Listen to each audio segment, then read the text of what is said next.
Ya que estamos hablando de economía, la economía dominante, planetaria, hegemónica, capitalista, ¿qué les parece si nos asomamos un poco a su epistemología, pero como en un sentido siguiendo a Derrida para deconstruir las bases, los fundamentos que legitiman su saber?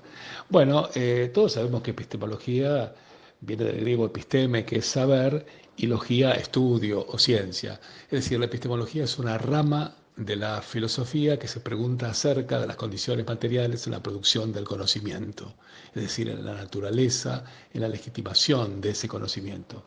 Obviamente el método es fundamental. Y entonces, si estamos hablando de economía, ¿qué les parece? Su metodología tiene tres fases que podemos recorrer. Una primera, donde se observa un fenómeno y uno se pregunta por la razón por la que puede existir unas determinadas relaciones. Una segunda fase donde se formulan una serie de hipótesis y se desarrolla una teoría que intenta explicar el fenómeno observado. Y una tercera fase donde se contrastan o verifican esas predicciones de la teoría confrontada contra los datos, contra la realidad. Ahora, todo esto se nutre de razonamientos que son inductivos y deductivos, que son complementarios en estas fases. Sabemos que el razonamiento deductivo es de lo general a lo particular y la matemática es la ciencia por naturaleza que los utiliza. El inductivo, en cambio, utilizado por las ciencias naturales, va de lo particular a lo general y ahí se produce un tema para observar.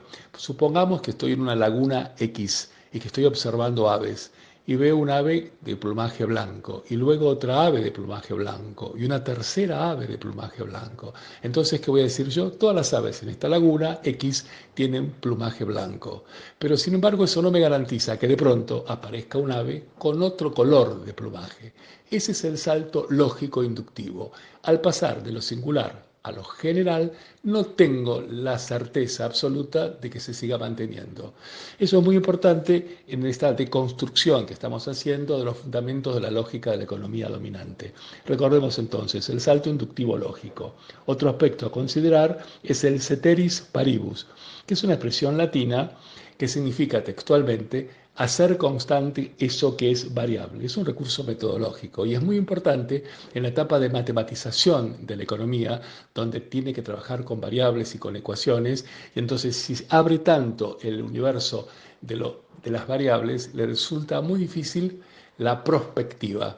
Entonces, decide convertir en constante muchas cuestiones que en realidad son variables. Otro aspecto, siguiendo esa misma línea, sería la ley de los grandes números, que en la teoría de las probabilidades justamente definen y describen el comportamiento promedio y una serie de variables. Promedio, lo achican, lo matematizan, lo pueden llegar a graficar, a convertirlos en una ecuación.